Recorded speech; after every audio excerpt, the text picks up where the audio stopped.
layarnya? Belum ada muncul. Sudah muncul. Oke. Baik. Bismillahirrahmanirrahim. Alhamdulillahirabbil alamin allazi anhadana li hadza wa ma kunna linahtadiya laula an hadanallah. Asyhadu an la ilaha illallah wahdahu la syarika lah wa asyhadu anna Muhammadan abduhu wa rasuluhu la nabiyya ba'da. Allahumma shalli wa sallim ala sayyidina Muhammad wa ala alihi Muhammad. Assalamualaikum warahmatullahi wabarakatuh. Pada teman-teman semua, ya, saya sapa dengan panggilan teman karena saya merasa bahwa kalian adalah saudara-saudaraku semuanya. Hanya kita berbeda tempat saja, tapi insya Allah kita punya misi yang sama. Kita akan menyongsong sebuah goals yang besar yang sama, hanya berbeda tempat dan kemudian objek dakwah kita saja. Baik teman-teman semua, hari ini saya juga yang pertama adalah saya tidak sedang ingin untuk menyampaikan semacam materi lah ya kepada teman-teman semua atau rekan-rekan semua, tapi lebih pada ingin untuk bertukar pikiran tentang konsep dakwah yang mungkin kita pahami secara bersama-sama, namun mungkin ada perbedaan di antara kita mungkin ya, sehingga perlu untuk harus kita samakan persepsi ini, sehingga tujuan besar daripada dakwah itu kemudian bisa kita capai secara bersama-sama. Karena kita ketahui secara bersama-sama bahwa tujuan dari dakwah itu dengan bagaimana kita bisa mewujudkan yang disebut dengan Ustaziatul Alam itu adalah dengan tidak cuman kita memenangkan dakwah di kota Ambon, atau kita bisa untuk menegakkan dakwah itu dapat meliputi seluruh pelosok negeri Palangkaraya. Tidak demikian juga. Tetapi semua tempat di mana yang ada terdapat manusia, itu juga bagaimana agar supaya kita bisa menjangkaunya. Tentu tidak mesti dengan hadirnya kita pada tempat tersebut, tetapi bisa juga dengan apa yang bisa kita lakukan, pengaruh apa yang bisa kita berikan sehingga pada tempat-tempat tertentu itu pun bisa tersentuh oleh cahaya dakwah. Baik teman-teman semua, sebenarnya saya punya materi yang ada satu materi yang sudah saya siapkan sebenarnya ya. Ada materi itu bagi saya lebih layak untuk harus disampaikan pada kesempatan hari ini. Dan ketika dihubungi sama Kak Nuli itu saya sudah sampaikan kalau sebenarnya materi sudah disiapkan, hanya tidak bisa saya sampaikan pada kesempatan hari ini karena berhubung laptop yang saya pakai untuk membuat materi tersebut itu rusak sehingga masih di tempat servis, sehingga itunya tidak sempat saya copy juga. Nah, sehingga mau tidak mau dalam beberapa waktu ini saya harus bekerja dengan ininya, berburu dengan waktu untuk membuat materi yang bisa disampaikan. Sehingga mungkin materi ini nanti akan bisa ada masukan dari teman-teman semua, ada kritikan, tafadhal, saya persilahkan untuk bisa lebih menambah khasanah daripada materi ini sehingga lebih bagus dan lebih baik, dan insya Allah bisa bermanfaat ketika disampaikan kepada orang-orang yang lain ataukah ketika disampaikan di tempat-tempat yang lain. Baik, ini adalah teman-teman LDK ya. Saya mendapatkan kabar kalau ini adalah teman-teman LDK IAIN. Ini IAIN Palangkaraya kah? Seperti itu? Iya, betul. Oke. Baik, salam dari kami, dari LDK Unpati, yang kemarin baru menjadi tuan rumah ya. Menjadi tuan rumah pelaksanaan FSLKN ke-20 kalau tidak salah. Oke, teman-teman semua, saya ingin untuk membuktikan tentang konsep bahwa apakah benar bahwa tarbiyah itu adalah salah satu atau sarana atau jalan untuk kita bisa menuju muslim sejati. Nah, nanti penjelasan tentang muslim sejati, nanti akhir daripada materi ini saya ingin nanti akan tunjukkan kepada teman-teman semua apakah benar tidak bahwa pribadi muslim sejati itu akan diwujudkan dengan konsep tarbiyah atau tidak. Nah, itu harapan saya ketika nantinya setelah selesai menyampaikan materi ini, teman-teman bisa kemudian mengerti dan bisa menghubungkan bahwa ternyata menjadi seorang muslim sejati, tarbiyah adalah salah satunya jalan atau jalan yang paling terbaik, jalan yang bisa dilakukan untuk bisa menuju menjadi seorang pribadi muslim sejati itu. Nah, nanti kita akan lihat agar supaya menjadi pribadi muslim sejati itu adalah menjadi idaman semua orang dan tidak perlu untuk harus kita meyakini orang tentang muslim sejati. Dari penggalan kalimatnya itu, orang-orang sudah akan, setiap orang, khususnya untuk kaum muslimin ya, mereka sudah tahu, mereka mengerti bahwa menjadi seorang pribadi muslim sejati itu adalah seorang muslim yang ideal, yang diharapkan oleh Allah Subhanahu wa taala. Sekalipun ada di antara kita yang memang belum juga mengerti secara mendalam atau secara komprehensif tentang apa sih muslim sejati itu. Gimana sih pribadi muslim sejati itu? Walaupun ada di antara kita yang memang belum mengerti juga. Tapi ketika ditanya, apakah mau menjadi seorang pribadi muslim sejati? Pasti dia bilang bahwa iya, saya mau. Karena pribadi muslim sejati itu adalah sesuatu yang baik. Dan itu yang kemudian menjadi harapan dari agama itu. Gambaran umumnya orang-orang mengerti seperti itu, teman-teman semua. Nah, oleh dan karena itu, gimana sih untuk mau menjadi pribadi muslim sejati? Apakah tarbiyah itu adalah salah satu jalan agar supaya kita bisa mewujudkan pribadi tersebut? Nah, sehingga nantinya di sini itu ketika teman-teman kemudian ingin untuk menjadi seorang muslim sejati atau muslim yang ideal, muslim yang diharapkan sesuai dengan apa yang yang terdapat di dalam Al-Qur'an dan sunnah Nabi Sallallahu Alaihi Wasallam. Dengan demikian kemudian ketika kita hubungkan dengan tarbiyah, maka bagaimana sih nantinya pandangan teman-teman terhadap tarbiyah itu sendiri? Nah, teman-teman semua, sebelum nanti akan saya masuk pada penjelasan slide ini, saya ingin mau katakan seperti ini. Saya punya quotes bahwa bagi saya tarbiyah adalah kebutuhan bagi manusia.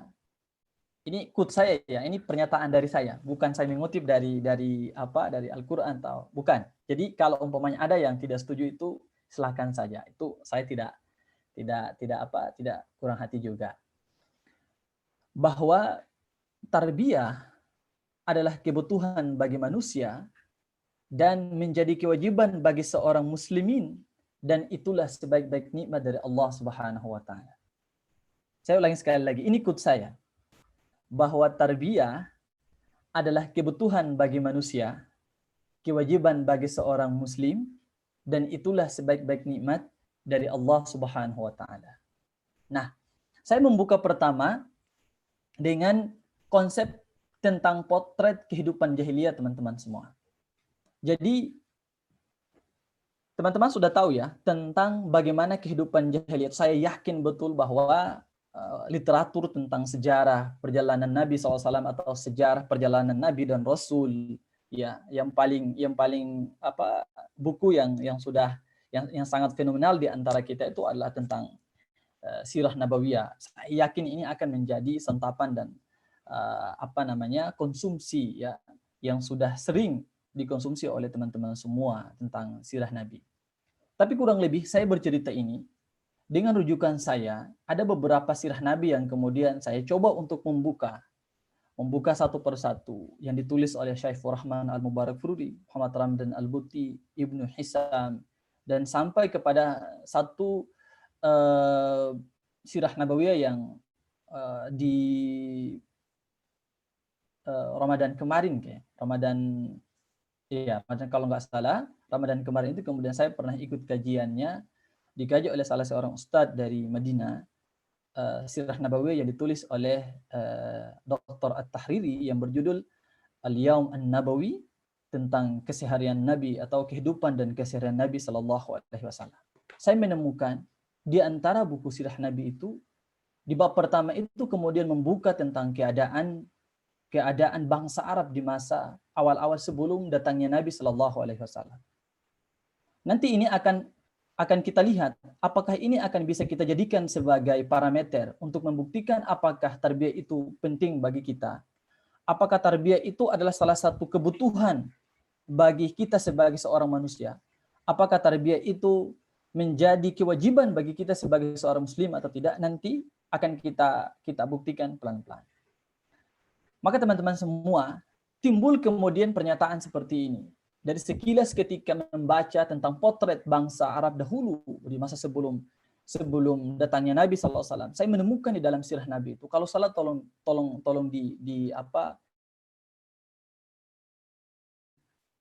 gini teman-teman semua, bahwa dampak ketiadaan tarbiyah adalah sebuah kesesatan.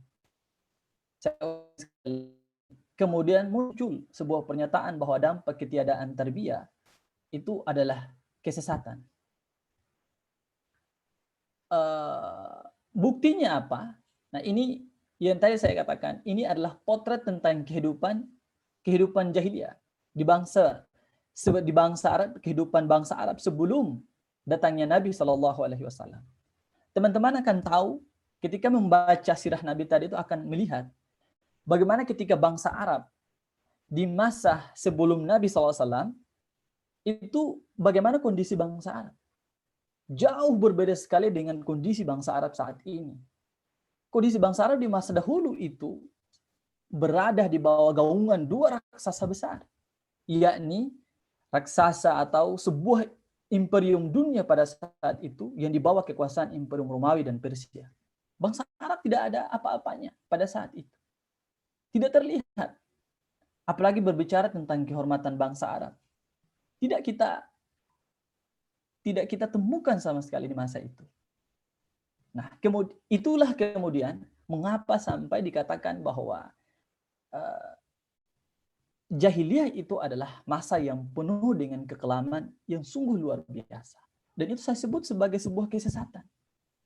Nah, kesesatan itu dikarenakan karena pada saat itu belum ada yang namanya tentang tarbiyah itu. Bangsa Arab belum tersentuh sekali. Belum ada warna tarbiyah itu, teman-teman semua. Maka sampai di sini saya punya pertanyaan. Apakah teman-teman masih setuju bahwa jahiliyah itu adalah kesesatan?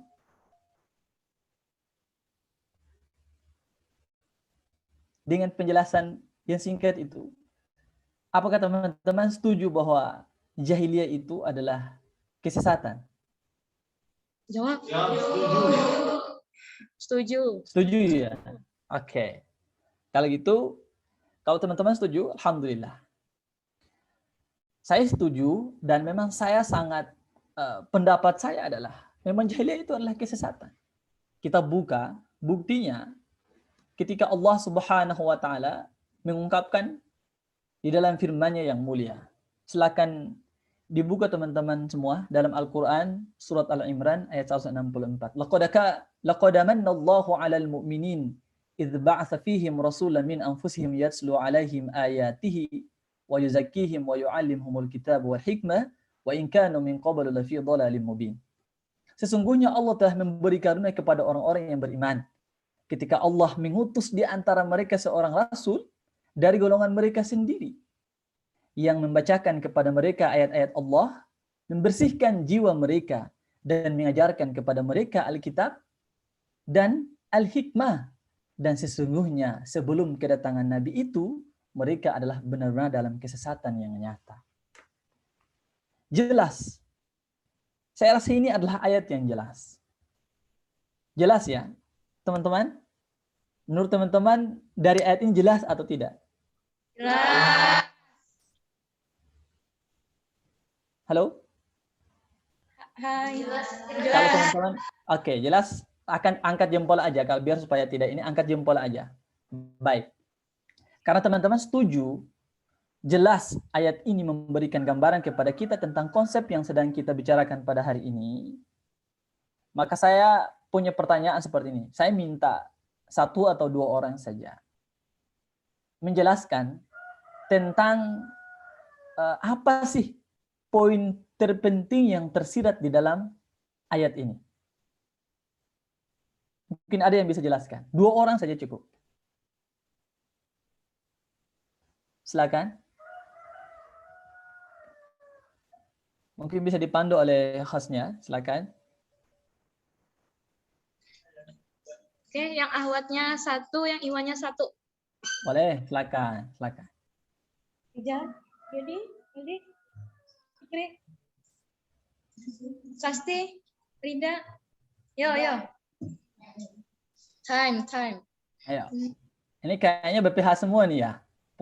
Pengurus semua nih. Mesti jadi dong. Ayo. Ya dapat hukuman.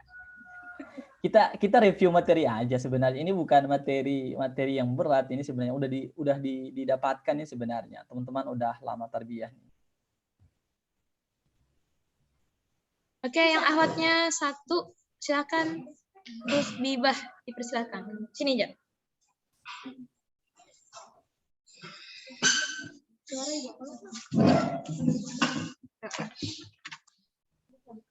Udah hidup. Bismillahirrahmanirrahim. Mohon maaf jika salah. Kalau saya memahaminya itu kan tadi ada 2. Saya menyampaikan 1. Yang pertama, Allah itu telah mengutus Rasul dari kaummu atau golonganmu sendiri, golongan mereka sendiri, yaitu golongan suku Quraisy. Nah, tapi mereka itu masih saja menentang adanya Rasulullah itu, dan mereka bahkan mencaci maki dan juga melarang Rasulullah untuk berdakwah di Mekah, dan juga menganiaya Rasulullah. Itu saja mungkin. Oke, it's okay. Oke, syukran. Jazakillah. Yang lain? 1 lagi. Terima kasih atas jawabannya. Udah. Ya.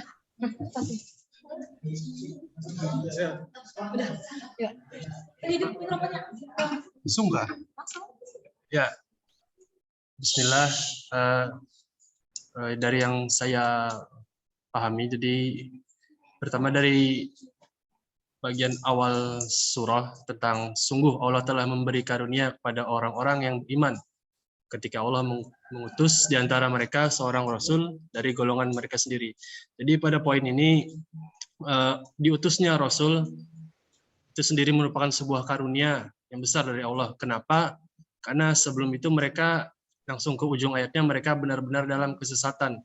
Jadi bayangkan saja bagaimana jika Allah tidak utus Rasul pada mereka, mereka akan selalu terjebaklah dalam bahasanya itu dalam kesesatan. Yang mana dalam diutusnya Rasul itu, Rasul mengajarkan pada mereka yaitu Alkitab dan hikmah. Namun bagaimana dari masyarakat sendiri, mereka ada yang bisa dikatakan terbelah, ada yang menerima dan ada yang menolak. Kira-kira dari saya begitulah. Ya, Allah, luar biasa. Ini kayaknya mereka udah ngerti semua nih, tuntas materinya nih ya. Dicukupkan nih. Baik, terima kasih. Luar biasa sekali jawabannya. Baik, jadi seperti itulah poinnya yang terkandung dalam makna ayat itu. Tinggal bagaimana kita bisa mengkonstruksikan sehingga ayat ini kemudian kita fahamkan kepada diri kita dan kemudian kita fahamkan kepada orang lain. Gitu. Karena ayatnya jelas, cukup jelas sekali. Nah, sehingga ketika ayat ini difahami secara baik, kalau saya, yang pertama adalah yang saya temukan poin terpenting yang ada di dalam ayat ini itu adalah pentingnya kita harus tarbiyah. Yang paling terpenting. Dan Allah menjelaskan tentang bagaimana cara tarbiyah itu. Tarbiyah itu gimana aja. Itu Allah jelaskan dalam ayat ini, bayangkan. Luar biasanya. Sehingga tarbiyah itu bukan konsep yang digagas oleh manusia sebenarnya. Kalau kita fahami secara mendalamnya. Tapi itu adalah konsep yang datang dari Allah Subhanahu wa taala. Hanya saja tidak dijelaskan secara eksplisit atau tidak dijelaskan secara langsung harus tarbiyah kita. Tidak. Tapi dengan kemudian kita melihat apa yang dilaksanakan atau dilakukan oleh Nabi SAW untuk mengamalkan ayat-ayat Allah Subhanahu wa taala, maka kemudian nanti akan kita menemukan bahwa konsep tarbiyah itu adalah salah satu konsep yang datang dari Allah Subhanahu wa taala. Tapi poinnya tadi yang sudah disampaikan oleh dua teman kita tadi, itu adalah poin-poin yang juga termasuk dalam ayat ini.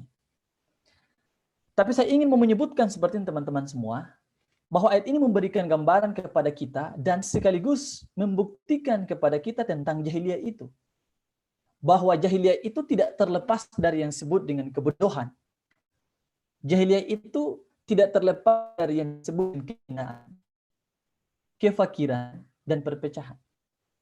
Ini adalah bukti bahwa yang disebut dengan jahiliyah itu adalah kebodohan, kehinaan, kefakiran, perpecahan. Mungkin teman-teman akan bisa melebarkan, bisa membreakdown tentang kebodohan itu turunnya seperti apa. Tentang kehinaan itu akan turun seperti apa. Kefakiran itu akan turun seperti apa. Perpecahan turun seperti apa. Saya sebutkan tentang 3 hal yang terjadi di masa jahiliyah yang meliputi 4 pokok yang sudah saya sebutkan ini. Yang pertama, teman-teman masih ingat tentang konsep nikah mut'ah? Tahu ya? Yang kedua masih pernah dengar tentang perbudakan? Dan yang ketiga itu adalah di masa jahiliyah itu perempuan tidak punya kemuliaan sama sekali. Itu yang terjadi di masa jahiliyah. Nah, maka jahiliyah itu tidak pernah terlepas dari hal itu. Manusia betul-betul berada di dalam sebuah situasi, dalam sebuah kondisi yang memang tidak memiliki nilai kemanusiaan. Tidak ada nilai positif yang berada pada kehidupan mereka. Tidak ada. Oleh karenanya kita tidak mengharapkan ketika pada saat itu bangsa Arab disebut sebagai bangsa yang tidak memiliki kehormatan di mata dunia, tidak dipandang oleh dunia. Wajar adanya. Benar adanya. Sehingga kiblat tentang kemajuan, kiblat tentang perubahan, keteladanan belum ada di bangsa Arab. Belum ada, teman-teman semua. Karena bangsa Arab betul-betul berada pada sebuah situasi dan kondisi di mana mereka belum tersentuh oleh nilai-nilai kemanusiaan yang datang dari Allah Subhanahu wa taala. Nilai-nilai yang positif, nilai-nilai yang semestinya harus dilestarikan oleh manusia itu sendiri untuk membuktikan ataukah untuk memperjelas eksistensi dia sebagai seorang manusia yang dihadirkan oleh Allah Subhanahu wa taala, diberikan kehormatan sebagai seorang khalifah. Itu teman-teman. Maka ini yang fakta Allah menyebutkan tentang kondisi jahiliyah itu. Masa jahiliyah ini akan kita jadikan sebagai parameter apakah tarbiyah itu, sekali lagi saya sebutkan kembali lagi, jahiliyah ini akan kita jadikan sebagai parameter untuk bisa kita buktikan apakah tarbiyah itu penting tidak bagi kita. Apakah hanya cuma disebut sebagai sebuah kebutuhan? Apakah hanya cuma disebut sebagai sebuah konsep yang nanti akan lapuk dimakan zaman? Atau dia menjadi sebuah kebutuhan yang sangat kebutuhan yang cukup sekunder sekali bagi kita. Kebutuhan yang primer sekali bagi kita. Nah, ini nanti akan kita buktikan perlahan-lahan. Sehingga setelah ini harapan saya adalah jangan sampai ketika tentang persoalan tarbiyah itu kita masih memperdebat bahwa tarbiyah ini apakah menjadi sesuatu yang penting bagi kita atau tidak. Tarbiyah ini dia hanya menjadi sebuah pilihan bagi kita.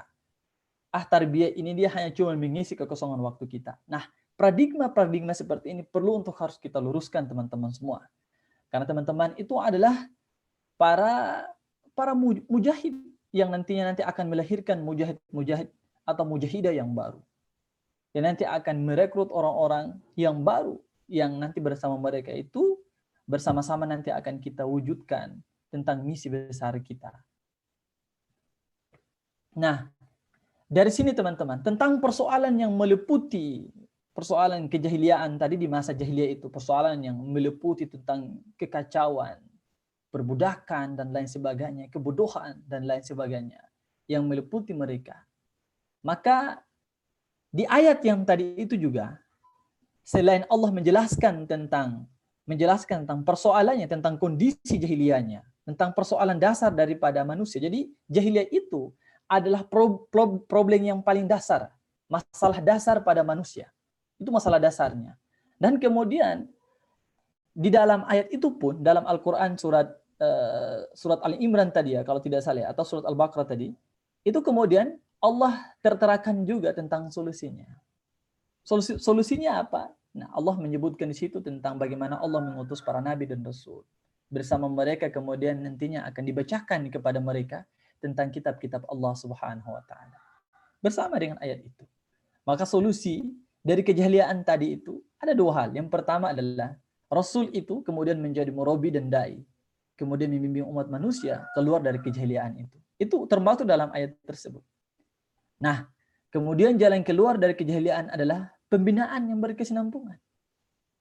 Jadi ketika Allah memerintahkan kepada para nabi dan rasul itu memberikan pencerahan kepada umatnya, itu tidak hanya cuma sekedar diperintahkan seperti itu, tidak.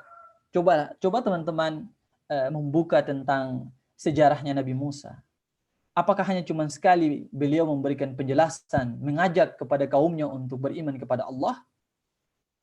Kalau umpamanya kita tidak mau mengambil nabi. Kalau nabi sudah cukup jelas sekali. Nabi Muhammad SAW cukup jelas sekali.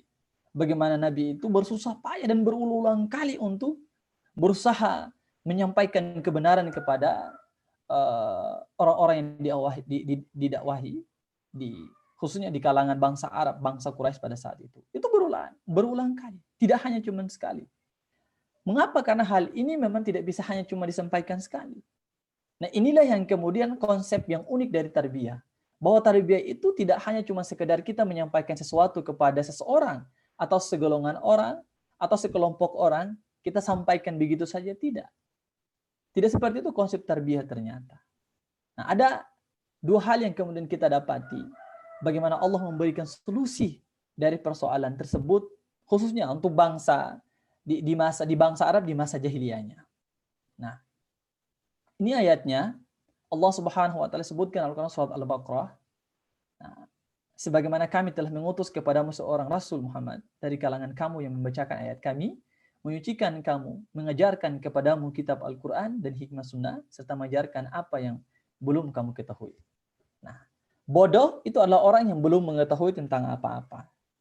Itu watak dari kejahiliaan, bodoh. Mereka tidak mengetahui tentang apa-apa. Karenanya kemudian Rasulullah diutus ke sana untuk menyampaikan tentang apa yang belum mereka ketahui tersebut. Atau menjelaskan kepada mereka tentang sesuatu yang belum jelas terhadap mereka. Maka kemudian Allah mengutus Nabi Muhammad SAW kepada mereka. Ini buktinya. Bukti tentang Nabi SAW kemudian melakukan tarbiyah kepada bangsa Arab itu.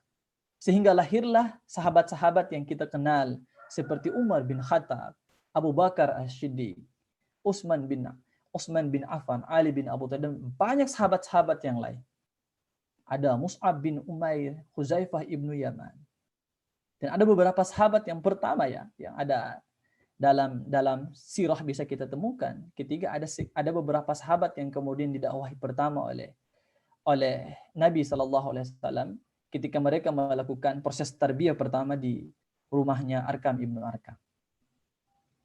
Lalu teman-teman semua, dari ayat tadi yang sudah saya jelaskan tadi, kira-kira saya meletakkan tentang beberapa kandungan dari ayat di atas. Ini hanya untuk memperjelas saja bahwa ayat tersebut itu mengandung tentang proses pembinaan yang harus dilalui oleh seorang muslim. Yang tadi ketika kalau kita berbicara tentang khususnya ketika kita khususkan kepada Rasulullah, maka Rasulullah dan kemudian bangsa Arabnya dan ataukah dengan para sahabat-sahabatnya. Tapi kita ketika kita bagaimana meletakkan bahwa ayat itu secara umum, maka kemudian kita sebagai seorang muslim sebenarnya ini juga penjelasan ini juga mengarah kepada kita bahwa ayat tersebut itu mengandung tentang konsep tarbiyah sebenarnya yang semestinya harus dilakukan oleh seorang muslim. Nah, proses tersebut itu meliputi 3 hal yang paling terpenting, teman-teman. Dibuka dalam ayatnya, diperhatikan baik-baik tuh. Yang pertama adalah tentang bagaimana kita membaca atau dibacakan. Nah, ini adalah proses seseorang ketika difahamkan tentang sesuatu sebagaimana yang dilalui oleh Nabi SAW. Nabi itu adalah orang yang ummi. Nabi itu adalah manusia biasa seperti kita. Dia itu manusia pilihan. Dia adalah manusia hamba Allah yang dimuliakan. Tetapi kita harus menerima bahwa Rasulullah itu adalah memang manusia yang memang dia tidak tahu apa-apa. Sejak dilahirkan memang Nabi tidak bisa membaca dan tidak bisa menulis. Maka kemudian Allah mengajarkan kepada Nabi itu. Nah, ini juga kalau teman-teman membaca sirahnya Muhammad Ramdan Al-Buti itu, kalau tidak salah di dalam sirah itu menjelaskan tentang nanti alasan mengapa orang tua Nabi itu kemudian mereka dipanggil oleh Allah Subhanahu wa taala ketika Nabi itu masih kecil sekali. Sudah dipanggil oleh Allah Subhanahu wa taala. Dan di dalam cerita itu nanti akan kita temukan sebuah kesimpulan dari para ulama. Ada sebagian ulama yang mengatakan bahwa alasan di mana Allah Subhanahu wa taala memanggil orang tua Nabi ketika Nabi itu masih berusia sangat membutuhkan ya perhatian dan kemudian kasih dan sayangnya orang tua itu, karena Allah Subhanahu wa taala tidak mau dalam proses pendidikan Nabi, membesarkan Nabi sampai kepada nantinya akan diberikan misi suci dari Allah Subhanahu wa taala ini, itu adalah karena Allah tidak mau ada intervensi dari siapapun yang ada di muka bumi ini. Allah tidak mau manusia pilihannya itu diintervensi oleh siapapun. Tidak mau. Hatta itu adalah orang tuanya. Itu alasannya. Mengapa sampai orang tua Nabi kemudian dipanggil di usia masih kecil sekali. Sehingga kemudian proses awal yang diterima oleh Nabi, proses awal ya, ketika Rasulullah SAW ketika masih di usia kecil itu, kemudian datanglah 2 orang pemuda yang diceritakan di dalam literatur sirah Nabi itu dijelaskan bahwa kemudian temannya Nabi menyaksikan bahwa dadahnya Muhammad itu dibelah teman-teman semua. Jadi Rasulullah itu orang yang tidak tahu apa-apa. Ya harus kita sebut bahwa Rasulullah itu adalah orang yang ummi, yang tidak bisa membaca dan tidak bisa menulis dan tidak tahu tentang apa-apa. Maka diajarkan oleh Allah Subhanahu wa taala. Nah, nanti tentang bagaimana caranya, nanti teman-teman akan bisa mendapatkan penjelasannya di tempat lain. Bagaimana proses ketika Allah menurunkan ilmu pengetahuan kepada Nabi, ketika dibacakan kepada Nabi tentang ayat-ayat Allah Subhanahu wa taala, disuruh untuk Nabi harus membaca. Dan nanti di situ akan ada proses dan ada banyak ibrah yang bisa kita dapatkan di situ, teman-teman. Pasti banyak ibrah lagi. Ketika Nabi mengulang-ulang apa yang dibacakan oleh malaikat Jibril, yang kalau teman-teman kalau bisa membuka dalam Al-Quran surat Al-Qiyamah, tuh Allah Subhanahu wa taala ketika memperjelas tentang proses tersebut, Allah kemudian menjelaskan kepada Nabi bahwa tidak perlu khawatir untuk mengulang-ulang apa yang dibacakan oleh Nabi. Ketika Al-Quran dibacakan kepada Nabi, wahyu dibacakan kepada Nabi, Nabi mengulangnya, kemudian Allah menyela Rasul SAW karena kekhawatiran Nabi yang khawatir nanti tidak akan menghafalkan itu. Di situ Allah kemudian menjelaskan kepada Nabi bahwa sesungguhnya Allah Subhanahu wa taala yang akan punya hak, punya otoritas tertinggi untuk nantinya akan menghendaki apakah Nabi itu bisa membaca, bisa menulis atau tidak. Itu adalah otoritas tertinggi Allah Subhanahu wa taala. Sehingga disebutkan dalam Al-Qur'an soal kiamat, la tuharrik bihi lisanaka lita'jala bih, inna alaina jam'ahu wa qur'ana. Bahwa janganlah engkau tergesa-gesa untuk membaca Al-Quran itu. Karena sesungguhnya kamilah yang kemudian mengumpulkan Al-Quran itu ke dadamu. Itu kata Allah Subhanahu wa taala. Ini saya cuma tambahkan saja ya. Ini untuk orang-orang yang nanti akan menghafal, untuk teman-teman yang menghafal. Tugas kita hanya cuma berusaha untuk menghafal, bukan memastikan hafalan itu dia akan nyangkut ke dalam diri kita, bukan. Tugas kita hanya berusaha untuk menghafal saja. Ini makna dari ayat ini nih. Jadi Rasulullah itu disela oleh Allah Subhanahu wa taala. Wahai Muhammad, jangan takut. Jangan takut ketika ketika engkau membaca mengulang kali apa yang dibacakan oleh malaikat Jibril, Jangan takut. Karena Kamilah yang kemudian akan mengumpulkan wahyu ini ke dalam dadamu. Bukan karena kecepatan hafalanmu, kecepatan bacaanmu itu bukan. Di situ Allah SWT menyela para Nabi SAW. Maka pengetahuan yang paling pertama teman-teman semua, tilawah, kita harus membaca. Itu yang paling terpenting. Nah ini adalah proses bagaimana kita masuk dalam proses tarbiyah itu. Di dalam tarbiyah itu akan kita temukan bagaimana kita diajarkan tentang ada hal yang belum kita ketahui disampaikan kepada kita. Ada hal yang belum kita ketahui kemudian kita diperintahkan untuk bagaimana bisa membaca.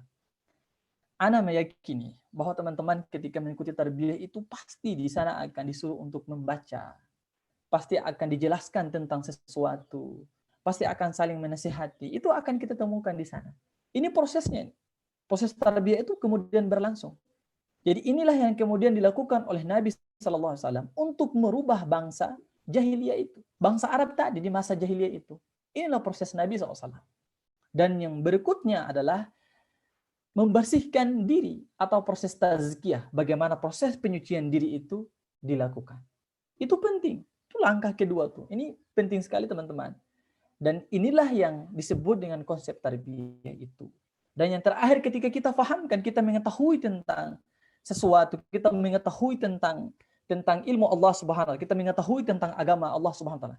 Kita diperintahkan untuk membersihkan diri kita agar supaya apa yang kita pelajari, apa yang nantinya akan kita dapatkan itu dapat kemudian bermanfaat untuk diri kita. Maka setelah kita mengerti ada pada diri kita, kemudian kita diperintahkan langkah yang ketiga itu, poin yang ketiga itu adalah dengan pengajaran Al-Quran dan hadis. Bagaimana kita bisa mempelajari tentang Al-Quran dan hadis tersebut. Bukan langsung Rasulullah kemudian langsung disuruh untuk menghafal Al-Quran, tidak. Tapi langkah yang pertama adalah Rasulullah disuruh untuk belajar dulu. Dia harus mengetahui tentang ilmu dulu, dia harus berilmu dulu. Berilmu pengetahuan dulu Rasulullah SAW itu. Setelah selesai itu Rasulullah SAW dirinya kemudian dibersihkan. Setelah dibersihkan itu kemudian barulah wahyu-wahyu Allah itu diturunkan kepadanya dengan tujuan agar supaya dia bisa menjelaskan kepada umat manusia. Inilah proses yang sama dilakukan oleh Rasulullah SAW sebagaimana yang dilakukan Allah terhadap diri Rasulullah SAW. Maka proses ini yang menjadi cara Rasulullah SAW itu kemudian merubah bangsa Arab yang dahulunya itu menjadi bangsa yang tidak memiliki kehormatan, bangsa yang tidak ada apa-apanya di mata dunia, bangsa yang tidak dilihat, bangsa yang tidak dihargai, dan kemudian merubah menjadi salah satu bangsa yang memiliki, Masya Allah, saat ini kalau kita bercerita tentang bangsa Arab itu, siapa sih yang tidak mengenal tentang bangsa Arab? Keran minyak dunia saat ini sudah dimiliki oleh bangsa Arab. Orang-orang hebat banyak lahir dari sana. Subhanallah. Kita lihat di sana kemajuan dari segi teknologinya.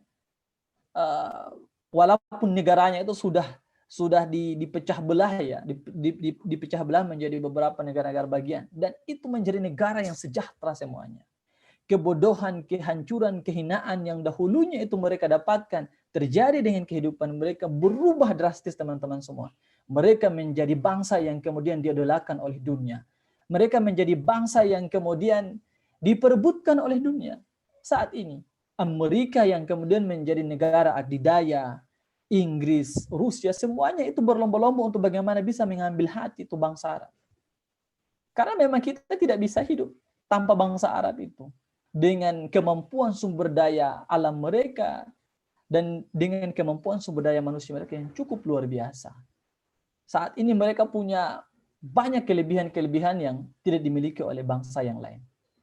Begitu teman-teman. Itu yang terjadi dengan bangsa Arab. Setelah dengan sebelumnya adanya Nabi SAW dan kemudian hadirnya Nabi SAW dan konsep yang ditawarkan oleh Nabi untuk bagaimana bisa merubah paradigma mereka, merubah dasar hidup mereka, dan mereka kemudian lahir menjadi bangsa yang terhormat di mata dunia. Nah, karenanya teman-teman semua, tarbiyah itu adalah, kalau tadi saya menyebutkan di quotes yang awal tadi, saya menyebutkan bahwa tarbiyah itu menjadi kebutuhan bagi manusia dan menjadi kewajiban bagi seorang muslim.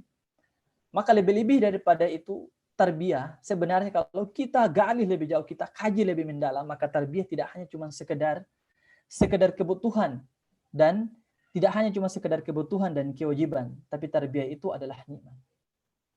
Tarbiyah adalah nikmat bagi kita karena dia lebih dari sekedar kebutuhan. Tarbiyah itu menjawab lebih dari sekedar hanya cuma kebutuhan dan kemudian kewajiban bagi kita sebenarnya. Tarbiyah itu adalah sebuah nikmat besar sebagaimana yang dirasakan oleh bangsa Arab. Nah, tarbiyah itu dapat menghadirkan sebuah konsep ataukah sebuah pribadi seorang muslim sebagaimana yang dijelaskan oleh Allah Subhanahu wa taala itu di dalam Al-Qur'an surat Al-Imran ayat 110. Teman-teman pasti menghafal. Saya yakin nih, teman-teman pasti menghafal. Ya. Bagaimana tuh bunyinya? Kira-kira artinya bahwa akan datang suatu umat dan mereka itu adalah sebaik-baik umat. Ya. Umat yang dimana mereka itu ketika Allah mencintai mereka dan mereka mencintai Allah Subhanahu wa taala. Atau kita sebut dengan khairul ummah, umat yang paling terbaik di antara semua umat. Itulah mengapa sehingga saya bahwa tarbiyah tidak hanya cuma sekedar menjadi kebutuhan bagi manusia, tidak hanya cuma sekedar kewajiban bagi seorang muslim, tapi lebih daripada itu adalah sebuah nikmat yang datang dari Allah Subhanahu wa taala. Kenikmatan itu lebih dari sekedar kebutuhan, teman-teman. Kenikmatan itu lebih dari hanya cuma sekedar kewajiban. Maka tarbiyah ini kalau umpamanya kita sandarkan, kita tanyakan kepada para sahabat, Masya Allah, tanpa tarbiyah sahabat tidak akan bisa mendapatkan kemuliaan sebagaimana yang disematkan kepada diri mereka. Tapi karena tarbiyah yang dilakukan oleh Rasulullah SAW itu, maka tarbiyah itu teman-teman lebih dari hanya cuma sekedar, saya ulangi lagi, lebih dari hanya cuma sekedar kebutuhan dan lebih dari sekedar kewajiban. Nah, tentang umat terbaik, bagaimana kita bisa mewujudkan umat terbaik? Penjelasannya adalah bahwa umat terbaik itu ternyata umat yang mereka itu memiliki pengetahuan. Tidak hanya cuma sekedar umat yang ketika azan kita temukan mereka di masjid. Tidak hanya cuma tentang itu, teman-teman. Jadi kalau kita sandarkan kepada kita sebagai aktivis dakwah itu orang yang tidak hanya cuma cerdas secara spiritual, tapi diharapkan dia itu cerdas meliputi segala macam aspek kebutuhan kehidupan manusia. Itu adalah seorang aktivis dakwah. Seorang aktivis dakwah itu mesti harus multitalenta. Dia bisa melakukan segala-galanya. Mengapa? Karena dia itu dibutuhkan oleh umat. Dan kebutuhan umat itu bermacam-macam. Kebutuhan umat itu sangat universal sekali. Maka kita sebagai orang yang nanti akan hadir, berusaha untuk memberikan perubahan terhadap umat ini, mampu untuk harus menjawab kebutuhan tersebut. Maka tarbiyah itu adalah solusinya, teman-teman semua. Dengan tarbiyah itu kita akan bisa menjawab satu persatu kebutuhan-kebutuhan umat tersebut. Dari bagaimana kita bisa berpengetahuan, terhormat dengan kekayaan atau dengan harta dan lain sebagainya, dan persaudaraan. Lebih daripada itu adalah persaudaraan. Dengan harta, faman arada dunya fa'alaihi bil ilmi, faman arada al-akhirati fa'alaihi bil ilmi, faman aradahuma fa'alaihi bil ilmi. Untuk kita bisa menggapai kedua-duanya, dunia, akhirat, semuanya hanya cuma dengan ilmu pengetahuan. Tapi tidak hanya cuma sekedar dengan ilmu pengetahuan, tetapi bagaimana pengetahuan kita itu betul-betul membawa kita agar supaya bisa menyadari betul bahwa eksistensi kita, keberadaan kita sebagai seorang hamba Allah Subhanahu wa taala ini tujuan asasinya apa? Harapannya dari tarbiyah itu seperti itu. Kita bisa menyadari. Jadi kita tidak lupa bahwa Allah Subhanahu wa taala ketika memberikan penghormatan besar kepada kita dalam Al-Qur'an surat Al-Baqarah ayat 30, wa idz qala rabbuka lil malaikati inni ja'ilun fil ardi khalifah. Allah memberikan penghormatan besar. Allah jadikan kita sebagai seorang representasi di muka bumi ini. Allah fasilitasi dunia ini dan Allah berikan kepercayaan kepada kita untuk mengatur dunia ini dengan sesukanya. Allah mengangkat kita sebagai seorang pemimpin di muka bumi ini untuk mengatur dunia ini. Untuk menjalankan aktivitas kehidupan dunia ini. Tapi jangan lupa, tujuannya itu adalah wa ma khalaqatul jinna wal insa illa liya'budun. Untuk beribadah kepada Allah Subhanahu wa taala. Itulah yang kemudian konsep yang diajarkan Jibril kepada Nabi. Ketika Jibril mengatakan kepada Nabi, wahai Muhammad, bacalah, Iqra, bacalah. Tapi untuk apa membaca itu? Untuk apa membaca itu? Maka lanjutan ayatnya adalah, bacalah dengan menyebut nama Tuhanmu. Pemahaman tentang menyebut nama Allah Subhanahu wa taala itu adalah dengan kita beribadah kepadanya. Dengan kita harus mengabdi kepada Allah Subhanahu wa taala. Itu penjelasan tersiratnya itu teman-teman semua. Maka tarbiyah itu adalah sebuah konsep kepada kita agar supaya kita ini bisa tahu tentang eksistensi kita sebagai seorang hamba Allah Subhanahu wa taala seperti apa. Ya, bisa teman-teman memakai apa yang bisa teman-teman pahamkan saja, bahwa tarbiyah itu datang kepada diri kita itu untuk merubah diri kita yang tadinya itu sebagaimana yang dialami oleh bangsa Arab yang mereka tadi itu belum mengetahui apa sih tujuan mereka dilahirkan di muka bumi ini, apa sih tujuan hidup mereka. Dengan adanya tarbiyah itu mereka bisa mengetahui tentang itu. Itu kepada manusia. Nah, bagaimana kalau untuk teman-teman LDK? Kita sandarkan bahwa tarbiyah ketika disandarkan kepada seorang aktivis dakwah, maka tentu teman-teman aktivis dakwah lebih memahami tentang itu. Saya yakin teman-teman lebih memahami bahwa tarbiyah bagi kita tidak hanya cuma sekedar kebutuhan, tidak hanya cuma sekedar kewajiban, tapi dia akan menjadi kebutuhan, dan lebih daripada itu bagi seorang aktivis dakwah, tarbiyah itu adalah kenikmatan yang besar yang datang dari Allah Subhanahu wa taala. Nah, ini alasannya mengapa kita tarbiyah. Nah, karena hakikat jiwa yang membutuhkan pembenahan. Pada dasarnya jiwa kita seperti itu. Pada dasarnya manusia itu kalau teman-teman buka dalam Al-Quran surat Asy-Syams itu, Allah Subhanahu wa taala menyebutkan bahwa pada dasarnya itu manusia itu dia lebih cenderung kepada kesesatan. Cenderung kepada kefuturan. Kalau dalam Al-Quran surat Asy-Syams Allah jelaskan seperti itu. Karena Allah Subhanahu wa taala pada dasarnya hanya cuma mengilhamkan kepada kita, memberikan jalan, ini jalan yang baik, ini jalan yang buruk. Terserah. Silakan kita memilih sendiri. Tapi Allah jelaskan, kalau kita memilih yang baik, kita akan dapatkan ini. Kalau kita memilih yang buruk, kita akan mendapatkan konsekuensi seperti ini. Itu yang kemudian Allah jelaskan kepada kita. Nah, hakikat jiwa kita, jadi watak dasarnya manusia itu, dia lebih suka terhadap hal-hal yang tidak baik sebenarnya. Karena hawa nafsunya tadi. Dia lebih cenderung besarnya itu mengikuti hawa nafsunya. Itu dasarnya manusia seperti itu. Nah, dari watak dasar inilah kemudian saya itu punya pernyataan seperti ini. Nanti terserah teman-teman apakah setuju atau tidak. Saya punya pernyataan seperti ini. Dari watak dasar manusia ya, yang cenderung kepada hal-hal yang sifatnya mungkin bisa kita sebut sebagai hal-hal yang buruk atau hal-hal yang kurang baik. Maka saya punya pernyataan seperti ini. Sempat pernyataan ini pernah saya tulis di medsos dan kemudian menuai kritikan juga, menuai pertanyaan banyak juga dari teman-teman netizen juga ya. Salah satunya adalah salah satu doktor di jurusan saya. Dia kemudian memberikan kritikan terhadap pernyataan saya. Saya punya pertanyaan seperti ini. Pada dasarnya manusia itu dipaksa untuk masuk surga karena tidak ada manusia yang ikhlas masuk neraka. Ada yang tidak setuju? Bagi saya, pada dasarnya itu, semua manusia itu dipaksa untuk masuk surga. Karena tidak ada yang ikhlas masuk neraka. Kalau ada yang tidak setuju, silakan angkat tangan dan berikan penjelasannya. Saya tantang nih, teman-teman LDK IAIN nih, Palangkaraya nih.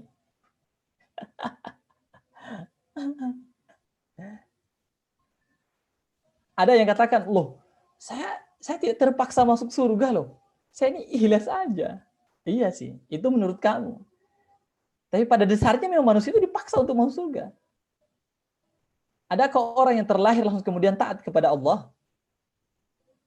Adakah? Atau semuanya itu harus dipukul dulu untuk harus sholat? Dipukul dulu untuk harus membaca Al-Quran? Iya kan? Maka kecenderungan manusia itu kepada hal-hal yang tidak baik, yang kurang baik. Itu watak dasar manusia untuk membuktikan itu teman-teman semua. Maka pernyataan saya tidak bisa salah. Tidak bisa salah. Karena itu adalah watak dasar manusia yang cenderung kepada hal-hal yang tidak baik. Tapi coba lihat nih uniknya manusia. Ketika dia sudah punya kecenderungan kepada hal-hal yang tidak baik, tapi ketika dia diperhadapkan dengan neraka, adakah manusia yang dia mau masuk neraka? Tidak ada, teman-teman. Enggak ada. Ada manusia yang berdosa, yang terlaknat, seperti Fir'aun sekalipun ketika diperhadapkan dengan kondisi neraka, tidak ada yang mau masuk neraka. Benaran ini saya sampaikan. Tidak ada, teman-teman semua. Bayangkan tuh.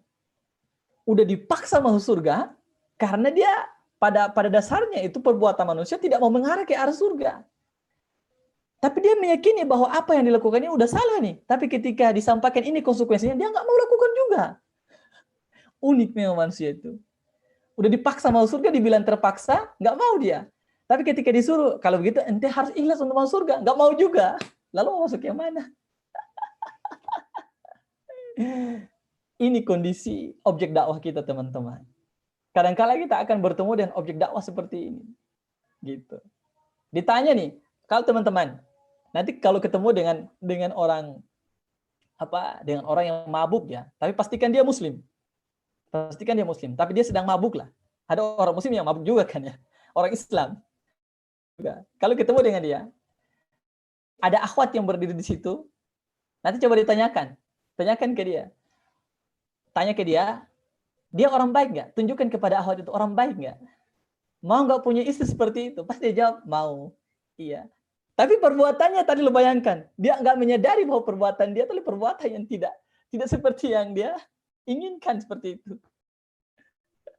Itu kondisi yang terjadi dengan objek dakwah kita. Kadang kita akan menemukan objek dakwah kita yang ada di kampus juga seperti itu. Maka teman-teman semua harus kita pahami nih bahwa jangan teman-teman ketika kita sudah menjadi pengurus dakwah itu tidak boleh lagi ada perdebatan antara tarbiyah itu tentang persoalan tarbiyah. Tarbiyah itu nggak boleh lagi ada perdebatan di antara kita. Masih ada yang mempertanyakan. Jangan lagi. Diusahakan konsep tarbiyah itu harus final kepada diri kita. Tarbiyah itu adalah lebih dari sekedar kebutuhan. Dia adalah karunia besar yang datang dari Allah Subhanahu wa taala.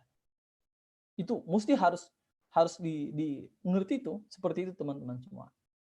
Saya percepat ya.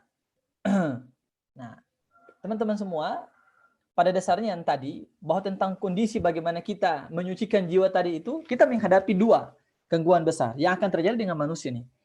Yang saya menyebutnya sebagai gangguan eksternal, gangguan yang datang dari luar.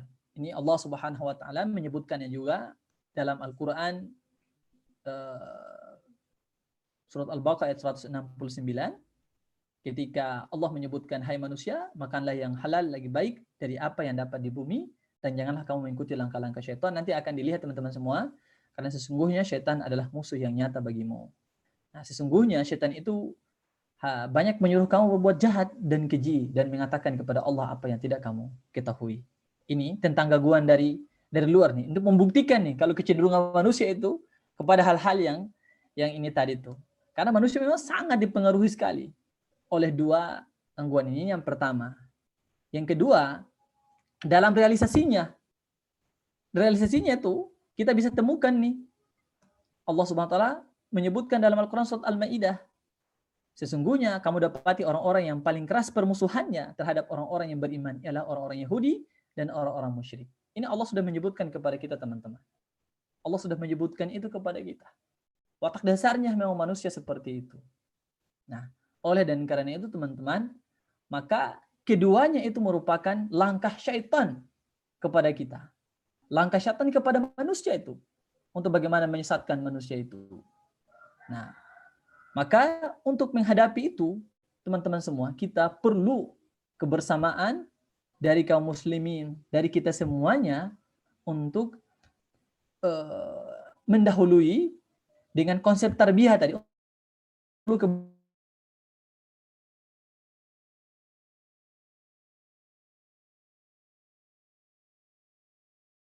Bekerja secara ekstra, mencari strategi yang cukup luar biasa sekali untuk menghadapi langkah-langkah yang kita lihat secara nyata dan kemudian itu pun bisa datang dari teman-teman kita. Kita perlu punya cara yang ekstra, punya cara yang cukup tangguh untuk bisa melawan hal tersebut. Nah, cara-cara tersebut semuanya itu kerjasama semua yang kita bangun semuanya, berjamaah dan lain sebagainya, menjaga uhwah dan lain sebagainya, semuanya itu harus kita dahului dengan proses tarbiyah. Bagaimana proses pembentukan pemahaman kita, pemahaman agama kita, penyucian diri kita, dan kemudian sampai kepada proses pengamalan Al-Quran dan hadis itu kita lestarikan dalam kehidupan kita. Nah, itu yang pertama dari dua hal tadi. Yang kedua adalah tentang realitas umat saat ini. Nah, mengapa sehingga tarbiyah itu penting? Maka pokok yang kedua adalah tentang realitas umat kita saat ini. Nah, dewasa ini itu umat kita kemudian umat Islam ini dia terserang salah satu penyakit. Penyakit yang disebut dengan penyakit gutsah itu. Atau kalau dalam hadis itu nanti akan kita jumpai bagaimana ketika Rasulullah SAW itu ketika menyampaikan atau bersabda kepada para sahabat ketika duduk bersama-sama dengan para sahabat, yang nanti hadisnya akan saya sampaikan setelah selesai ini. Nah, di dalam hadis itu Rasulullah SAW itu menyampaikan kepada para sahabat bahwa akan datang suatu zaman di mana kaum muslimin itu akan diperebutkan seperti makanan, daging yang ada di atas meja. Mereka ada yang menarik kakinya, ada yang menarik tangannya. Itu diperebutkan tuh. Dan kaum muslimin akan dicabik-cabik sebagaimana orang-orang akan mencabik daging tadi di atas meja tersebut. Mengapa? Karena kaum muslimin itu seperti mereka itu banyak. Cuma seperti buih di lautan. Kata Ustadz Abdul Somad itu, karena kita itu banyak, namun tidak memiliki izzah. Kita itu banyak tapi berpenyakit. Ini kondisi yang terjadi dengan umat kita saat ini loh teman-teman.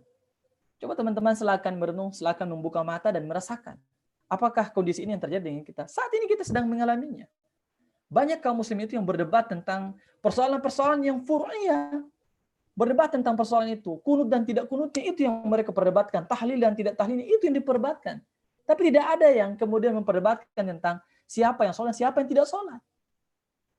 Padahal tentang persoalan-persoalan siapa yang tahlil atau tidak tahlil, kunut dan tidak kunut, semuanya dua-duanya itu juga pada akhirnya sholat juga dan itu diterima oleh Allah Subhanahu wa taala. Kita banyak berdebat tentang masalah-masalah khilafiyah dibandingkan dengan hal-hal yang prinsip.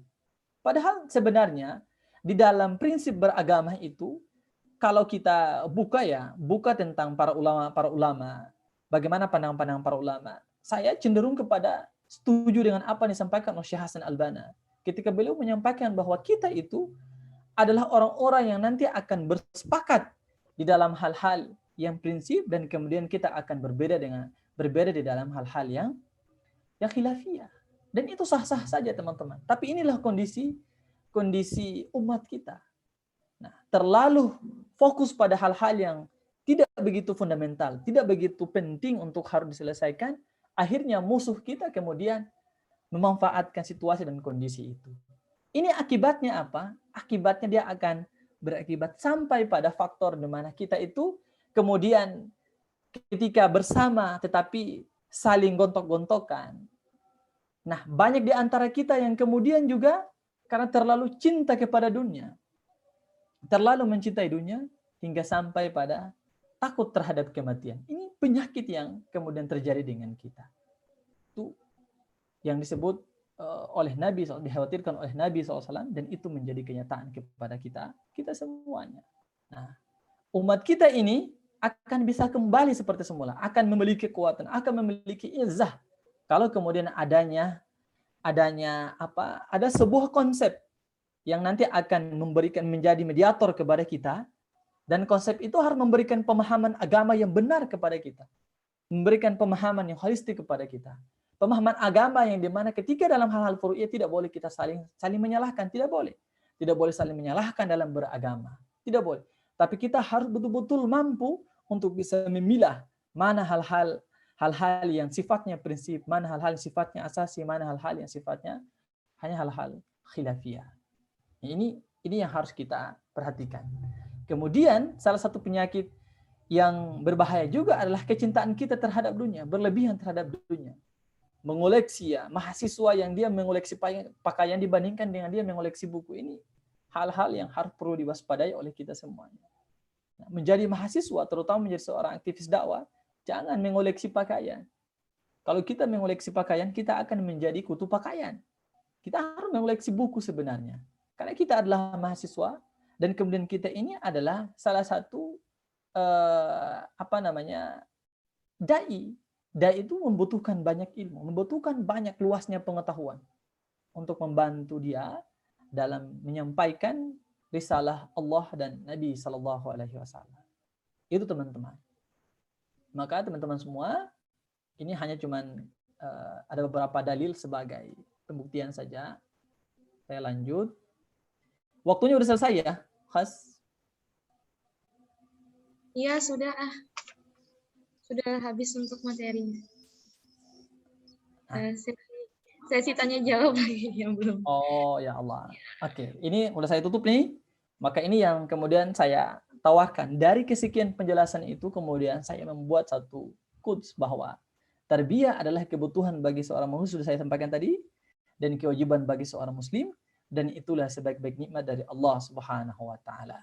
Nah, teman-teman semua, jika kita memahami bahwa tarbiyah adalah kebutuhan bagi manusia, ada penjelasannya loh teman-teman, adalah kebutuhan bagi manusia dan kewajiban bagi seorang muslim, dan lebih dari sekedar itu, menjadi seorang ADK harus menganggap bahwa tarbiyah bagi dirinya dia adalah tidak hanya cuma sekedar menjadi kebutuhan, tidak hanya cuma menjadi sekedar kewajiban, tetapi lebih daripada itu adalah sebuah nikmat dari Allah Subhanahu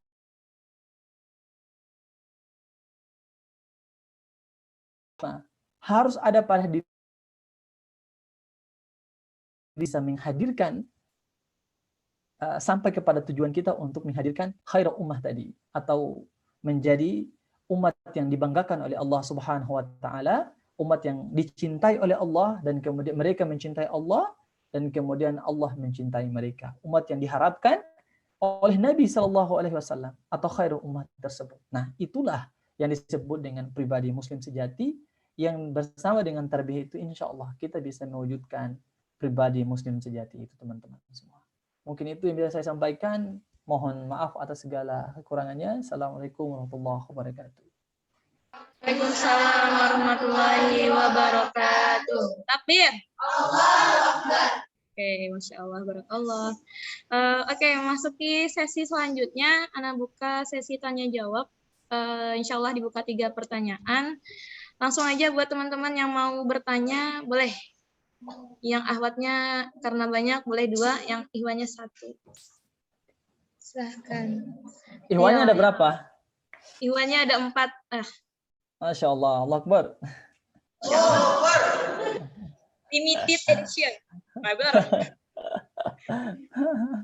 Ayo yang mau tanya silakan. Uktina, silakan. Ayo, gas. Kayaknya mereka udah, tambah semangat. Mereka udah paham semua ya. Alhamdulillah. Ayo, silakan untuk teman-teman yang mau bertanya, mumpung ada pemateri jauh nih dari Kemarin baru ketemu tuh sama Nuli, kita ketemu di Malang. Insyaallah. Iya. Ayo, buat teman-teman yang mau bertanya, monggo silakan. Ya, silakan Uktina, boleh perkenalan terlebih dulu ya. Tafadhol.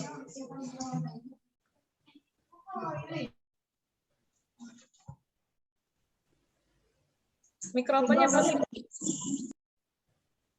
Sip. Silakan. Monggo. Baik, bismillahirrahmanirrahim. Assalamualaikum warahmatullahi wabarakatuh.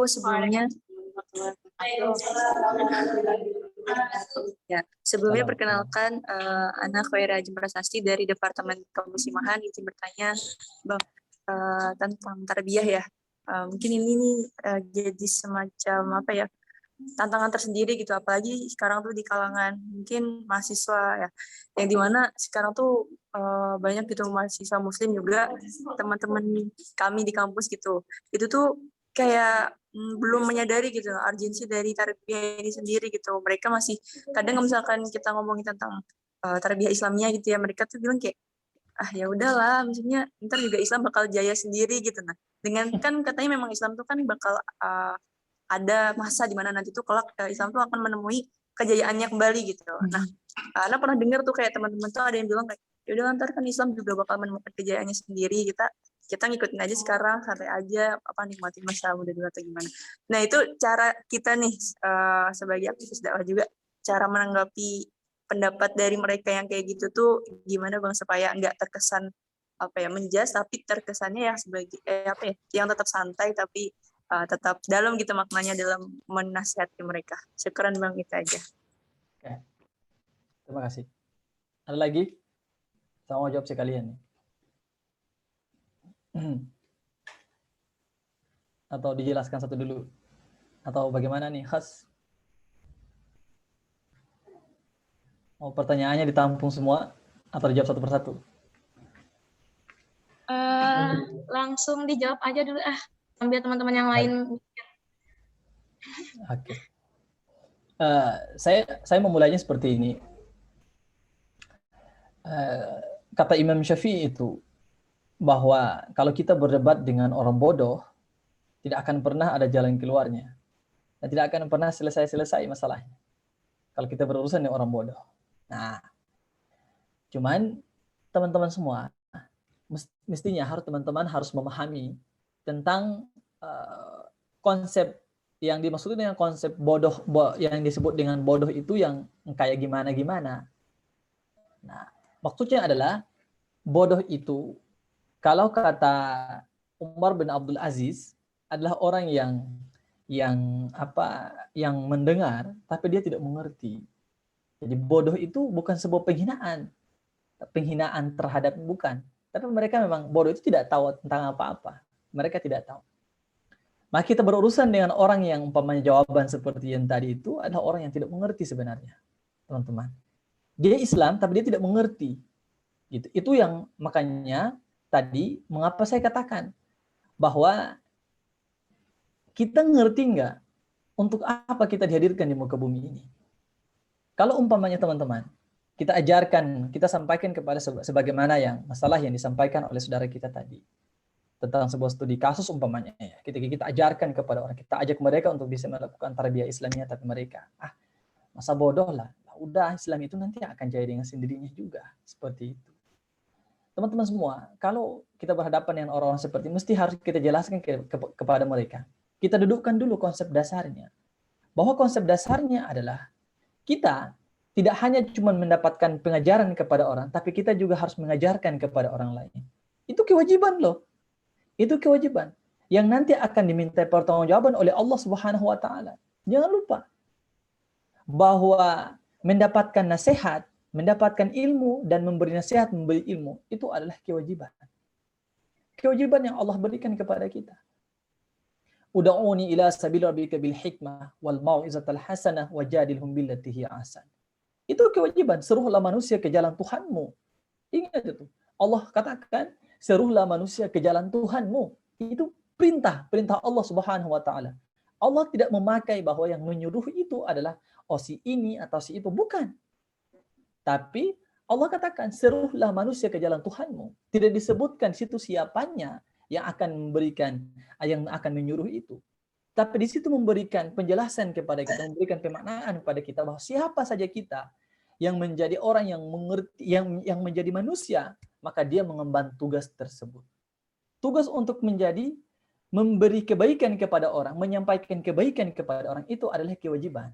Maka sampaikan kepada mereka bahwa yang saya sampaikan ini, saya hanya cuma mengingatkan saja bahwa yang nantinya akan bertugas untuk menyampaikan kebaikan kepada orang, melakukan tarbiyah Islamiyah kepada orang, atau melakukan tarbiyah Islamiyah itu sendiri, itu bukan hanya cuma saya sendiri, tapi harus kita semuanya. Mengapa kita menyampaikan? Untuk menggugurkan kewajiban saya. Itu jawaban pertama. Untuk menggugurkan kewajiban saya. Sebagai seorang muslim, saya harus gugurkan kewajiban itu. Tapi dengan tanpa adanya kita, tanpa kita juga Islam akan pasti jaya kan? Benar. Benar. Itu adalah janji Allah Subhanahu wa taala. Tapi apakah dengan kemenangan Islam itu kita mendapatkan apa dari kemenangan Islam dan kejayaan Islam itu? Maukah antum berdiri pada barisan orang-orang yang akan menegakkan kemenangan Islam itu, ataukah berdiri pada barisan yang sebaliknya, yang akan menentang kejayaan atau kemenangan Islam itu? Allah akan memberikan kemenangan kepada agama ini. Allah akan memberikan kemenangan kepada dakwah ini. Tapi berada di manakah posisi kita? Maka perintah tentang tarbiyah Islamiyah itu sebenarnya adalah tawaran kebaikan yang datang dari Allah Subhanahu wa taala, tawaran keselamatan kepada kita agar supaya kita ini bisa selamat. Itu konsepnya, teman-teman. Jadi jangan salah dipahami bahwa ya cuma sebagai sebuah rutinitas saja. Tidak. Tapi lebih daripada ini adalah sebuah konsep yang akan memberikan kemaslahatan kepada kita dan orang lain. Memberikan kebaikan kepada kita dan orang lain. Memberikan keselamatan kepada kita dan orang lain. Nah, karena untuk saya saja, kalau masuk surga rasanya tidak asik. Kalau sendiri di surga kan, kayak gitu sebenarnya. Tapi saya pengen, agar supaya kita bisa masuk surga itu bareng. Biar di sana kita bisa ngobrol. Kalau saya sendiri, mau ngobrol sama siapa saya? Gitu loh teman-teman. Itu bahasa ininya saja, bahasa bercandanya seperti itu. Nah, ya ayyuhallazina amanu in tansurullaha yansurukum wa yusabbit aqdamakum. Bahwa barang siapa yang menolong agama Allah, maka Allah akan menolongnya. Satu, yang kedua meneguhkan kedudukannya. Tawarkan kepada mereka. Mau nggak ente menjadi penolong agama Allah Subhanahu wa taala? Menjadi penolong agama Allah Subhanahu nanti agama Allah tidak menang, bukan. Tapi kalau kita tidak menolong agama Allah, orang lain akan mengisi posisi kita. Orang lain akan mengambil posisi tersebut dan kemudian kita akan berdiri pada posisi yang sebaliknya. Maka kita akan, kalau kita tidak tolong agama Allah, kita tidak berdiri pada barisan sebagai penolong dan penegak agama Allah, berarti kita ada pada barisan yang sebaliknya, yakni barisan penentang agama Allah Subhanahu wa taala. Berarti bersiap-siaplah. Kalau umpamanya sudah kita sampaikan, sudah kita jelaskan seperti itu, tapi dia juga masih tetap dengan ngeyel, ya udah nggak apa-apa teman-teman. Karena tugas kita itu bukan membawa dia, memastikan dia untuk masuk surga, bukan. Memastikan dia selamat, bukan. Hanya mengingatkan kepada dia, menjelaskan kepada dia, agar supaya ketika di hadapan Allah Subhanahu wa taala itu, contohnya sama yang Ahwat tadi, umpamanya ketika di hadapan Allah Subhanahu wa taala, nanti akan ditanyakan, ente ini udah memberikan penjelasan belum kepada saudara anti ini? Anti udah jelaskan kepada dia belum tentang Islam, tentang agama, tentang tarbiyah? Udah jelaskan? Udah ya Allah, udah saya jelaskan. Udah, berarti kita tidak akan dihisap dengan itu. Karena pada setiap kita nanti akan diminta pertanggungjawabannya. Maka menjelaskan kebaikan kepada saudara kita, mengingatkannya, saling sehat, menasihati, itu adalah kewajiban kita sebagai seorang muslim. Itu adalah tanggung jawab yang harus ditunaikan. Mungkin begitu teman-teman semua. Tetap semangat dalam menyebarkan tarbiyah Islamiyah, insyaallah. Oke, seperti itu. Oke, barakallah. Ya. Mungkin Ana buka lagi, masih ada kuota 2 sesi pertanyaan. Silahkan jika teman-teman ada yang mau bertanya. Ayo.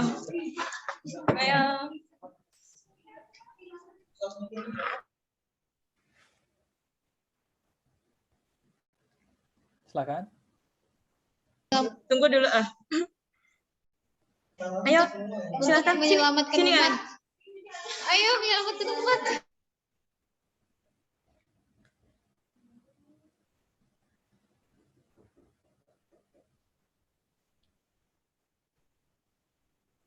Ya, silakan kepada Ufti Yurika, silakan. Perkenalan dulu. Bismillahirrahmanirrahim. Assalamualaikum warahmatullahi wabarakatuh. Waalaikumsalam warahmatullahi wabarakatuh.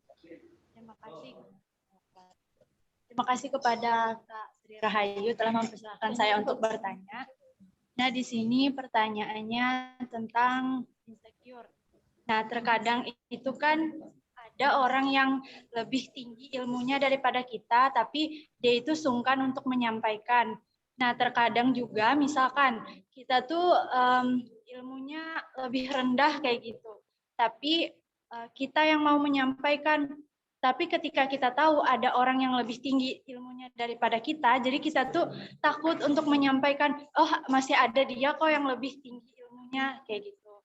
Nah, mungkin bagaimana cara kita untuk mengatasi sifat-sifat atau perasaan seperti itu? Ustaz. Sekian dan terima kasih. Itu aja yang mau Yurika tanyakan. Wassalamualaikum warahmatullahi wabarakatuh. Waalaikumsalam warahmatullahi wabarakatuh. Oke, mungkin bisa langsung dijawab aja dulu untuk pertanyaan dari Uktina Yurika. Oke, syukran jaza atas pertanyaannya. Ini saya jangan dipanggil Ustadz ya, Masya Allah. Ustadz ini ilmunya bisa merentas zaman nih, jauh sekali. Baik teman-teman semua, kalau saya berada pada posisinya siapa tadi? Tika ya? Yurika. Iyuy. Oh, Yurika. Oh, oke. Kalau pada posisinya Ukhti Yurika, pertama adalah kita harus memahami seperti ini teman-teman, bahwa menyampaikan kebaikan kepada orang itu adalah kebaikan. Tidak mesti harus kita mengetahui banyak baru kemudian menyampaikan kepada orang. Bukan seperti itu. Kepada siapa saja. Kepada orang yang punya banyak ilmu, kepada orang yang sedikit ilmunya, sama aja. Nanti berbeda persoalannya. Orang yang banyak ilmunya, orang yang sedikit ilmu mungkin punya persoalan yang berbeda. Tetapi, mengapa kita mesti tetap menyampaikan kebaikan kepada orang yang banyak ilmunya dari kita? Karena bisa jadi, pada sedikit ilmu kita itu, terdapat hal yang dia tidak ketahui dalam ilmunya yang banyak tersebut. Bisa jadi. Karenanya Imam Syafi'i itu katakan seperti ini. Imam Syafi'i itu mengatakan bahwa mendapatkan nasihat kebaikan itu, mendengarkan nasihat kebaikan dari siapa saja, harus diterima, sekalipun keluar nasihat tersebut dari mulut seekor anjing. Kalau dia baik, mengapa tidak? Kalau teman-teman berjumpa dengan para asatis, para ummahat-ummahat kita, orang-orang yang Masya Allah luar biasa ilmunya, atau kalau saya sih bertemu dengan orang yang LC, orang-orang yang sudah bergelar, memiliki ilmu berkafaah syar'iyyah, lulusan dari Madinah, dari Mesir. Notabene mereka itu akan lebih cenderung ketika disampaikan tentang sesuatu yang baik, mereka akan na'am-na'am saja. Mereka akan menerimanya dengan lapang dada. Karena mereka menyadari bahwa tugas untuk menyampaikan kebaikan itu adalah kewajiban setiap manusia. Itu tugas kita semuanya. Bukan hanya cuma tugas mereka, para ustadz, mereka yang banyak ilmu agamanya, bukan. Bukan seperti itu. Maka untuk mengatasi tadi perasaan kita tadi, takut dan lain sebagainya, yang pertama adalah antum mesti harus memahami dan menyadari bahwa ini adalah kewajiban yang harus ditunaikan. Satu. Yang kedua adalah bisa jadi asumsi yang kita bangun nih, bisa jadi yang terdapat di dalam banyaknya ilmu yang dia miliki, apa yang kita sampaikan ini belum dia ketahui. Itu bisa jadi. Gitu. Oleh karena itu, tidak boleh sungkan-sungkan untuk disampaikan. Apalagi ketika kita melihat mereka itu melakukan sesuatu, dia khilaf dalam melakukan sesuatu yang menurut kita adalah salah. Harus kita sampaikan. Sekalipun dia adalah seorang ustadz, tidak ada masalah. Tidak ada masalah. Ustadz itu dia tidak mendapatkan jaminan untuk masuk surga. Ustadz itu tidak mendapatkan jaminan selayaknya nabi yang kemudian maksum dalam kehidupannya. Kita bukan nabi. Kita bukan Rasul Muhammad SAW yang paling maksum. Bukan. Tapi kita ini adalah orang yang penuh dengan kesalahan. Yang kekhilafan itu akan selalu mengintai kita pada setiap perjalanan dan pada setiap detik kehidupan kita. Selalu dia akan diintai oleh kekhilafan. Maka kita butuh orang lain, siapapun dia, anak, istri, teman, sahabat, guru, apalagi, semuanya, siapapun mereka, rekan-rekan hidup kita itu. Pada setiap mereka, ketika mereka menyampaikan sesuatu kepada kita, jangan pernah kita memandang jabatannya, jangan pernah kita memandang latar belakangnya, dari mana sukunya, seperti apa wajahnya, apa pangkatnya, apa jabatannya. Jangan pernah kita melihat strata sosial sedikit pun. Tapi kita lebih melihat pada apa yang dia sampaikan. Itulah yang kemudian disampaikan oleh Ali bin Abu Thalib. Bahwa jangan pernah melihat dari siapa yang mengatakan, tapi dengarkanlah apa yang dia sampaikan. Allahu a'lam bishawab. Assalamualaikum warahmatullahi wabarakatuh.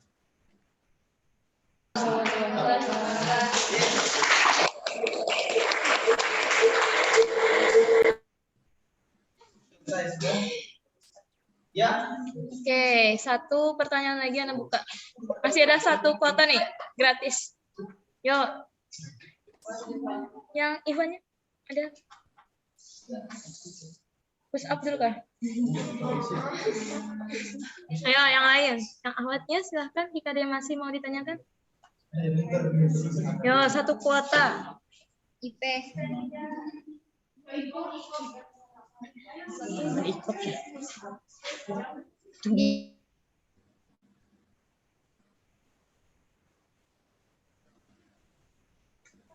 Ayo, silahkan. Untuk yang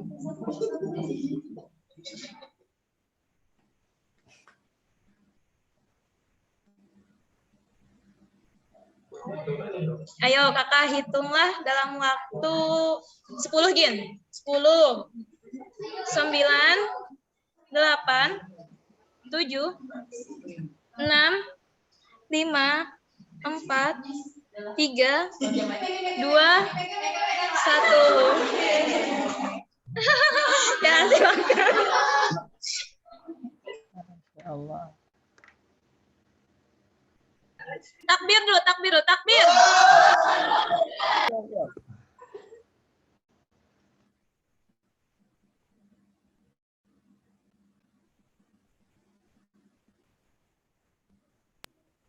Baik, Assalamualaikum warahmatullahi wabarakatuh. Waalaikumsalam warahmatullahi wabarakatuh.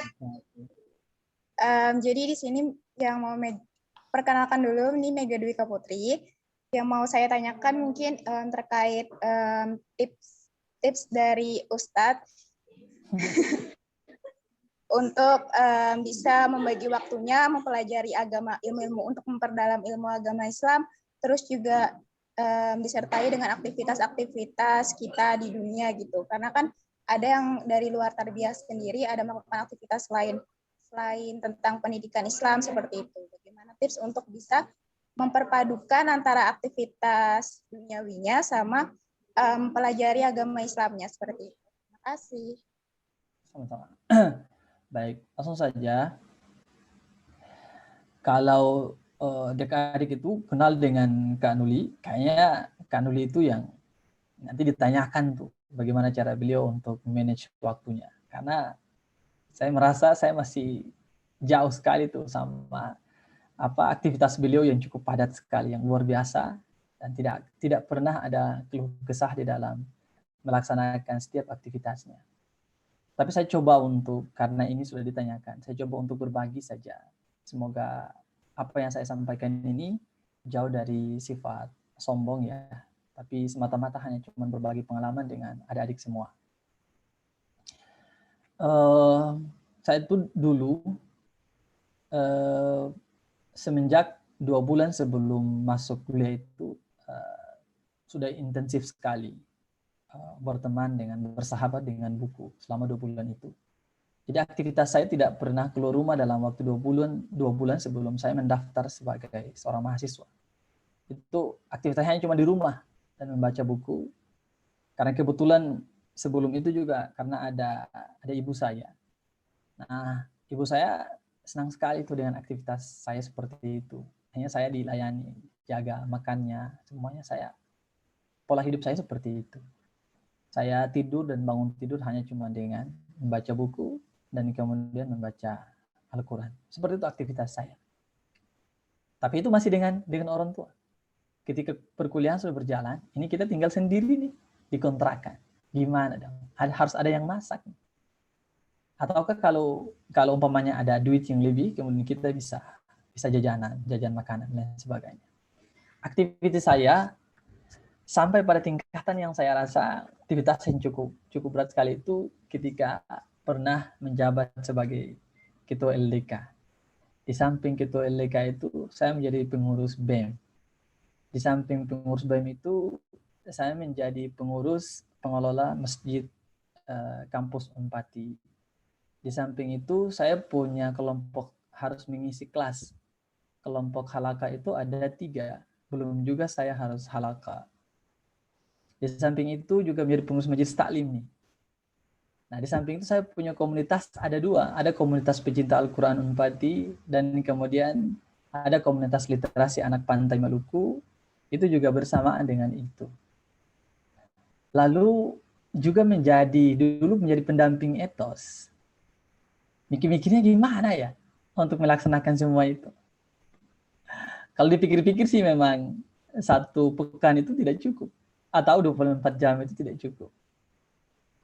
Tapi teman-teman semua, kalau kita belajar, kita membaca yang banyak, itu akan kita temukan pada dasarnya orang-orang yang senantiasa mendekatkan diri kepada Allah dengan cara berilmu dan beramal, senantiasa memang dia tidak akan pernah merasakan kecukupan di dalam waktunya untuk melaksanakan semuanya. Itu adalah prinsip dasar yang harus diterima. Pada setiap ulama itu mereka tidak akan pernah merasa cukup dengan 24 jam yang diberikan oleh Allah setiap hari, dalam setiap harinya. Tidak ada. Pasti kita akan merasakan tidak cukup. Tapi perasaan merasa tidak cukup ini harus ada. Karena itu akan membuktikan tentang keseriusan kita untuk mencari dan berusaha kepada Allah Subhanahu wa taala. Itu buktinya. Harus seperti itu memang. Aktivis dakwah itu harus dia memang, kalau saya itu prinsipnya kayak gini. Waktu istirahatnya aktivis dakwah adalah rehat antara satu agenda dengan agenda yang lain. Itu adalah waktu istirahatnya dia. Jadi tidak ada waktu istirahat khusus untuk kita harus ini satu minggu kita istirahat dulu, nggak ada. Istirahat kita itu adalah ketika kita menyiapkan, merancang agenda berikutnya, itu adalah waktu istirahat kita. Dan memang seperti itu. Mengapa teman-teman semua? Karena dunia itu adalah penjara bagi orang-orang yang beriman. Dunia adalah penjara bagi orang-orang yang beriman. Maka rasa tidak nyaman semestinya harus ada pada diri kita selama berada di dunia ini.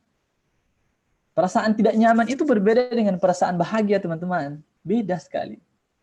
Perasaan ketidaknyamanan itu hanya cuma meliputi ketika kita merasa tergesa atau merasa terjepit ketika mengatur satu agenda dan agenda yang lainnya. Memberikan pertimbangan, memberikan keputusan kepada 2 agenda yang penting. Itu adalah perasaan tidak nyaman.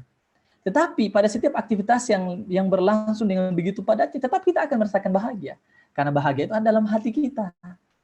Gitu. Bukan ada pada fisik kita, tapi ada dalam hati kita. Nah, itu perbedaannya seperti itu. Saya dalam membagi aktivitas yang menurut saya itu sedikit padat itu, cara saya yang pertama adalah kita harus membuat jadwal harian. Harus punya jadwal, ya. Di kamar saya itu saya punya jadwal yang besar sekali. Itu semua agenda harian saya harus tulis. Saya bagi agenda hidup saya itu saya bagi menjadi 2. Ada agenda-agenda yang priority, agenda-agenda yang diprioritaskan, agenda-agenda yang wajib dilaksanakan setiap pekan. Ada agenda-agenda setiap pekan, saya tulis. Ada agenda-agenda yang dilaksanakan setiap hari, saya tulis. Itu harus dibuat jadwalnya. Nah, itu agar supaya kita kemudian bisa diingatkan, dia menjadi alarm buat kita. Dan kemudian dalam melaksanakannya kita selalu teratur. Nah, pemahaman yang pertama, pemahaman tadi harus dibangun. Pemahaman untuk senantiasa harus berusaha belajar dan tidak akan pernah berhenti kita belajar itu harus selalu ada. Nah, padatnya agenda tadi itu, nah itu nanti tinggal diatur aja. Diatur di jam berapa kita lakukan ini, di jam berapa kita lakukan ini, jam berapa kita lakukan ini. Saya contohkan saja nih. Saya pernah membaca buku yang ditulis oleh Kang Syukri.